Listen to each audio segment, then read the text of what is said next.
Buenas tardes, bienvenidos a un Facebook Live más de actualidad tributaria. Mi nombre es Marjorie Valverde, soy periodista de actualidad tributaria y este día tenemos con nosotros a la licenciada Zaira Mora. Para contarles un poquito de Zaira, ella es notaria pública, profesora universitaria y por supuesto miembro del equipo del bufete Raimundo Bolio Abogados y Asesores Tributarios. Buenas tardes, Zaira, gracias por acompañarnos esta tarde. Buenas tardes, es un gusto estar compartiendo con todos temas tan importantes que nos ha traído la reforma. Sí, y precisamente uno de los que más nos han pedido es la reforma fiscal en el tema de alquileres. Por eso tenemos a Zaira hoy acá. Vamos, la misma dinámica de la semana pasada, unos 15 o 20 minutos donde las personas pueden preguntarnos a través de nuestro Facebook Live. Y yo quisiera que empezáramos, que vos nos contaras precisamente cuáles fueron los principales cambios que se dieron gracias a la reforma en el tema de alquileres. Claro, la reforma viene a introducir un cambio sustancial en el tema de los arrendamientos o en los alquileres. Estábamos acostumbrados antes de esta reforma a simplemente esperar a que concluyera el periodo fiscal para hacer nuestra declaración en el impuesto de renta y teníamos todos nuestros ingresos de alquileres como los ingresos sujetos a este impuesto. A partir del 1 de julio, con la implementación del impuesto al valor agregado, los servicios de arrendamiento que antes no tenían que tributar en el impuesto de ventas, por ejemplo, pasan a ser ahora servicios sujetos. De manera que todos aquellos que tienen sus bienes inmuebles dados en arrendamiento no van a tener que esperar como hacíamos antes a que concluyera un periodo fiscal, sino que de manera mensual van a tener que cobrar el impuesto al valor agregado en los arrendamientos, en la gran mayoría de ellos porque existen algunas exenciones, y además declarar mensualmente. Esto frente al impuesto al valor agregado. Además introduce algunos cambios también en el impuesto sobre la renta en un capítulo nuevo que se crea. Muy bien, entonces la afectación es a ambas vías, impuesto al valor agregado y para renta también. Efectivamente.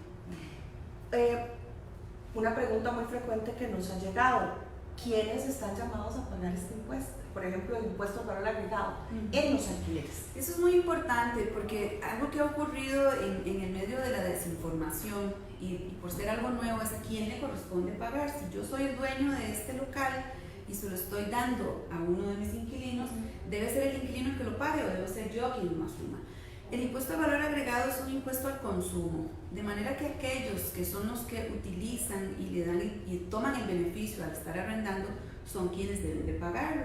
Si yo tenía un local comercial que arrendaba, no sé, en 500,000 colones, a partir del 1 de julio la situación continúa igual, pero mi inquilino va a tener que pagar un 13% adicional. Yo no debo de asumirlo, este impuesto es un impuesto al consumo. Lo que sí tengo que hacer es retenerlo, porque la ley me establece la obligación de cobrárselo a mi inquilino, de retenerlo y posteriormente, en los primeros 15 días del mes siguiente, entregarlo al fisco. Anteriormente eso no sucedía. Anteriormente no sucedía porque en el impuesto de ventas, que era lo que teníamos anteriormente, los servicios no estaban sujetos, en su gran mayoría no estaban sujetos, de manera que dábamos en arrendamiento el local, pero no teníamos la obligación ni de cobrar, ni de retener, ni mucho menos de entregarle después al fisco. Vos pusiste un ejemplo que tiene que ver con el alquiler de un local comercial, pero ¿qué pasa con el alquiler de las casas? En Costa Rica hay muchísimo alquiler de casas. ¿Qué pasa? Bueno, la ley estableció algunas exenciones, ¿verdad? Entonces, si estamos hablando de vivienda, podemos tener la exención, al igual que tenemos en el local comercial también. Se ha establecido que para aquellos ingresos de arrendamiento que tengan un monto mensual igual a 1.5 salarios base, aplicaría esta exención. Entonces, el 1.5 salarios base son 669,300 colones. Ok, entonces, aquellas personas que alquilen una vivienda por un monto menor a ese punto, 1.5 salarios base, no deben pagar este impuesto. No tienen que pagar el impuesto al valor agregado. Que una casa de 300,000 colones no paga. No tiene, exactamente. Y en el caso de los locales comerciales, ¿cómo funciona esa exención? Ok, es importante tener la claridad de que para el caso del comercio no solamente aplica el tema del monto, es decir, no solo va a ser aquel local que tenga un valor de 669,300 o menos, sino que hay algo adicional, y es que la ley establece que este beneficio se le va a dar a aquellos que tengan una condición PYME, es decir, que sean pequeñas y medianas empresas debidamente inscritas en el MEIC o en el MAC. Si tienen las dos condiciones, es decir, el valor del arrendamiento y la condición PYME, porque ya han pasado el proceso de inscripción, ellos pueden acceder al beneficio de tener la exención. Pero aquí, Marjorie, es importante hacer énfasis de que no es simplemente decir yo estoy pagando menos de los 669.300 y además estoy inscrito en el MEIC, entonces ya con eso no me tienen que cobrar, o si yo soy el dueño ya con eso basta para no tener que cobrar. No queda ahí, sino que se debe de hacer el proceso de la solicitud de ese beneficio, es decir, las personas deben de presentarse ante la administración tributaria y por medio del sistema de exoneraciones que se llama Exoner, pedir el beneficio, de manera que cuando se les otorga puedan imprimir el documento en el que se acredita que son beneficiarios de esa exención. Con ese documento se le entrega ese documento al dueño del local para que los pueda emitir la factura electrónica con la debida numeración de esa exención, y entonces tanto el que recibe el beneficio como quien está arrendando tengan sus cosas en claro, haya completa claridad y transparencia a la hora de presentar impuestos. Ya tenemos varias consultas. Muchas gracias a los que están participando. Eli Vega nos dice, pequeñas y medianas empresas no pagan, entendía micro y pequeña. Eli, sí, la ley lo que dice es que aquellas que están inscritas como pymes en el MEIC o en el MAC, entonces aquellas que son micro y pequeña, la que queda por fuera es la mediana empresa, esa no va a tener el beneficio de la exoneración. Emanuel Barbosa dice lo siguiente, se debe continuar haciendo una renta integrada a utilidades anual, aunque se pague la de 125. Además, los que pagan renta por ganancia de capital inmobiliario debe hacer declaración informativa. Creo que son dos consultas. Sí, ¿cuál me dijo el nombre? Emanuel. Emanuel, gracias por su pregunta porque realmente es importante tener claridad. Efectivamente, la ley crea un nuevo capítulo en el impuesto de renta, que es el capítulo 11, que nos viene a dividir las ganancias de capital inmobiliario en la que entrarían los alquileres. Quienes están en este régimen van a tener que estar declarando el impuesto de renta, en ganancias de capital inmobiliario, estos impuestos de manera mensual, adicional del impuesto al valor agregado. Es decir, que quien está en esta situación de arrendamiento de inmuebles presenta dos declaraciones mensuales, impuesto al valor agregado y también la del impuesto de bienes de capital inmobiliario. Pero la ley indica que si el que tiene el inmueble tiene además una actividad lucrativa, entonces estas declaraciones que nosotros estamos presentando mes a mes por capital inmobiliario las vamos a considerar integradas con el impuesto de la renta en la cédula de utilidades, el que veníamos acostumbrados a presentar todos los meses de diciembre, que ahora cambia debido al nuevo calendario que tenemos de periodo fiscal. Entonces, lo que pasaría en este caso es que debes presentar mes a mes la declaración del impuesto por los bienes de capital inmobiliario, y cuando concluye el periodo fiscal, ese impuesto que fuimos dando mes a mes se va a tener o se va a considerar como un abono a cuenta de este impuesto. Entonces, efectivamente se hace una integración y tenemos este dinero como pagado por adelantado para poder finalmente decidir o hacer el cálculo y definir cuál va a ser el monto que se tenga que pagar finalmente al concluir el periodo fiscal. Muchas gracias. Acá nos piden, Heiner nos pide que por favor le repitamos cómo funcionaría el IVA en el caso de un local comercial, pero él no es PYME. En el caso de un local comercial, solamente se va a tener el beneficio de la exención si cumple dos requisitos.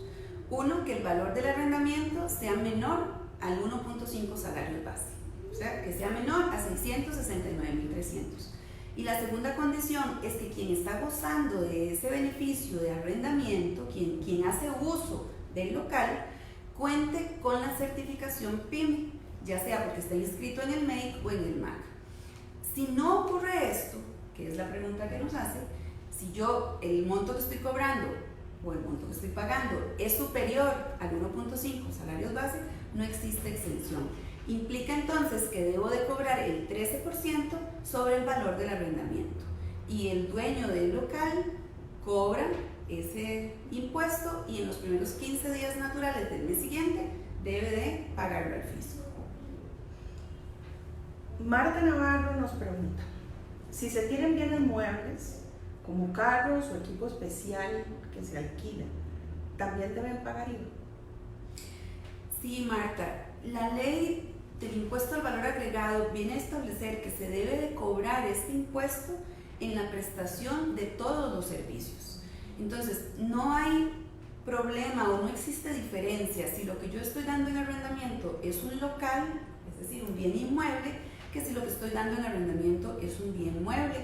En cualquiera de ellos existe la obligación de cobrar el impuesto al valor agregado, puesto que la ley viene a sujetar todos los servicios. De hecho, Marjorie, ese es el principal cambio que trae la ley del impuesto al valor agregado. Cosas que antes no estaban sujetas porque eran servicios, hoy en día están sujetas justo porque son servicios. Claro, por supuesto. Emanuel Barbosa retoma pregunta y nos dice, la D151 deben realizarla quienes declaren renta de capital inmobiliario. La D151 debemos de reportarla a todos los contribuyentes. Imagínense que hasta la gente de régimen simplificado que tienen una forma de tributar tan diferente siguen estando obligados a presentar esta declaración.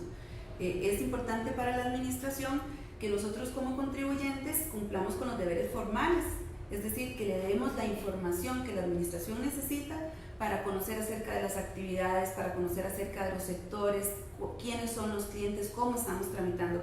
Toda esta información es analizada posteriormente para el análisis que ellos realizan y saber cómo está trabajando el mercado. Perfecto.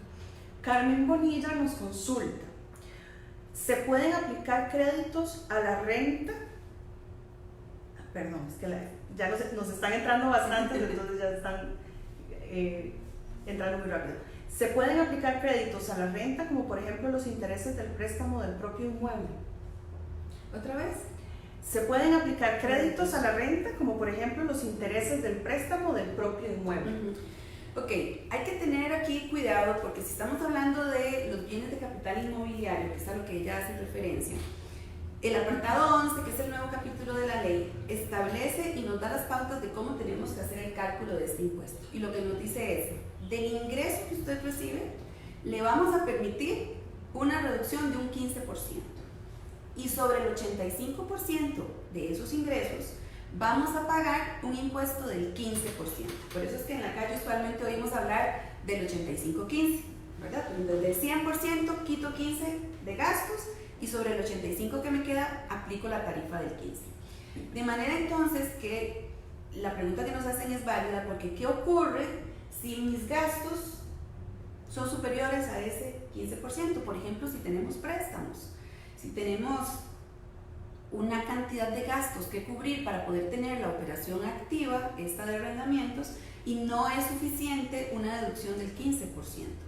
Bueno, la ley lo que establece es que si tenemos una actividad adicional, si estamos sujetos en el impuesto de renta en utilidades, es posible entonces que nosotros dejemos nuestra actividad de arrendamientos siempre en la cédula de utilidades. Voy a decirlo más claro.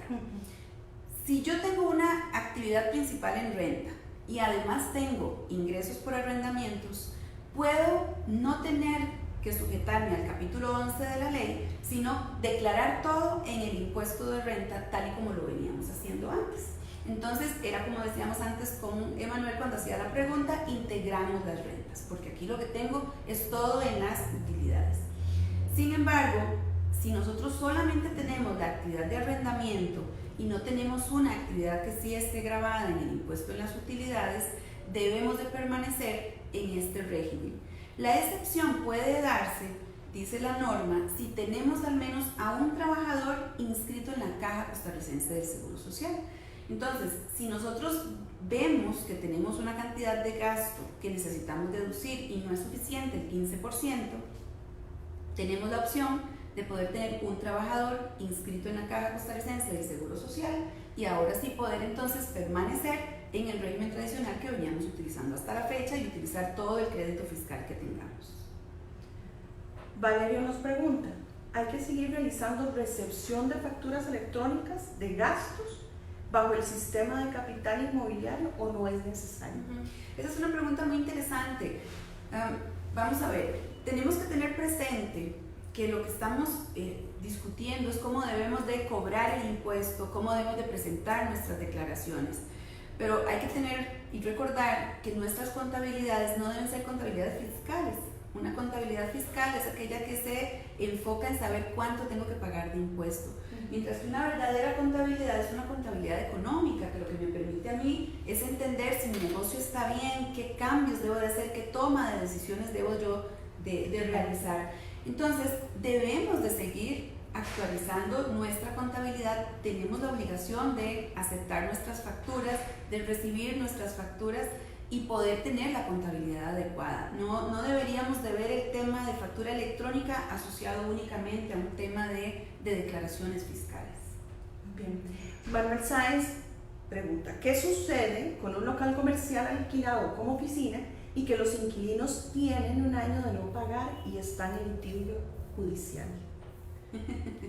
Bueno, lo que don Manuel dice es lo que hay que hacer. O sea, si tenemos un inquilino que no está pagando, efectivamente debe de estar en un litigio, debe de darse el tema del desahucio. El problema, y me imagino que es por lo que pregunta, es qué hacemos, porque entonces nosotros tenemos que seguir declarando, y qué hacemos con el impuesto al valor agregado.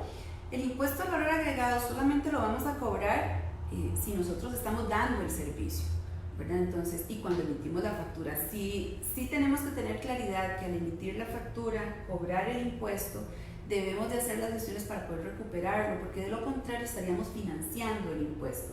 Probablemente es lo que está ocurriendo en el caso que nos dice el señor Sáenz, donde no estamos recibiendo el dinero, pero estamos en la obligación de emitir la factura que lleva el cargo del impuesto y tenemos los 15 días para declararlo al fisco. Entonces, Aya, eso quiere decir que si yo tengo un local comercial o una casa que en este momento no estoy rentando, no voy a reportar impuesto porque no emito una factura electrónica. ¿Es así? Bueno, lo que ocurre es correcto de que no voy a tener que cobrarlo, porque como no tengo inquilino, no emito la factura y no hay nada que cobrar. Pero además, los deberes formales de presentar declaraciones frente al fisco no se eliminan por el hecho de que yo no tenga en este momento un inquilino en el local. De manera que aunque no emito factura y por lo tanto no cobro el impuesto, sí estoy en la obligación de completar el formulario, presentarlo al fisco, aunque vaya en valores cero, porque lo que tengo es la obligación de decir cómo está mi actividad. Perfecto. Tengo esta última pregunta porque ya estamos llegando al tiempo límite, de Wendy Fonseca. Vamos a ver si la entiendo bien. Wendy, si la empresa está exenta del impuesto de renta por ley de la República, pero cuenta con un centro vacacional al público donde contamos con alquiler de cabinas, ¿debe reportar el D125? Sí, me parece que habría que conocer un poquito más el detalle de ese caso para poder darle una respuesta exacta, porque a veces lo que ocurre es que tenemos exenciones, por ejemplo, de si somos fundaciones o si somos asociaciones, pero tenemos actividades secundarias que no necesariamente están exentas. Entonces sí habría que revisar ese caso con detalle para poder decirle. En términos generales, lo que sí debemos de tener claridad es quién o qué es lo que está siendo exento de un tributo. Y a partir de ahí tendríamos una guía para determinar si todo lo que hace esta empresa es la que está exenta o si solo algunas de las actividades fueron permitidas con exención. Antes de irnos, a mí me gustaría recordarle a los que nos están viendo cuáles son las multas y las sanciones que se aplican para quienes no declaran adecuadamente. Muy importante. Todos estamos en la obligación de presentar nuestra declaración cada 15 del mes o los primeros 15 días naturales del mes. Aquel que no presenta su declaración del impuesto al valor agregado se hace acreedor de una sanción que está establecida en el Código de Normas en el artículo 79 y es un monto del 50% de un salario base. O sea, imagínense, por no presentar la declaración debemos más de 220,000 colones cada vez que no la presentemos. Si además teníamos la obligación de presentarla y no lo hicimos y teníamos que pagar el impuesto y no lo hicimos, se nos va a sumar a esto el cálculo de los intereses, que son intereses muy altos, y además la sanción por morosidad que puede llegar hasta un 20% sobre el impuesto dejado de pagar. O sea, las sanciones son onerosas. Es importante tener claridad de que no debemos de faltar con nuestros deberes, tanto los deberes formales de presentar los documentos, las declaraciones, como el deber material de pagar el tributo. Muy bien, muchísimas gracias, Zaira, por acompañarnos esta Sí, tarde. A ustedes también les recuerdo los datos de contacto para actualidad tributaria en 2248-4822, 2248-4822 o al correo info@actualidadtributaria.com. Ellos están en toda la disposición de ayudarles si ustedes tienen más consultas al respecto. Estén atentos a los próximos Facebook Live que estaremos realizando. Muchas gracias y feliz tarde.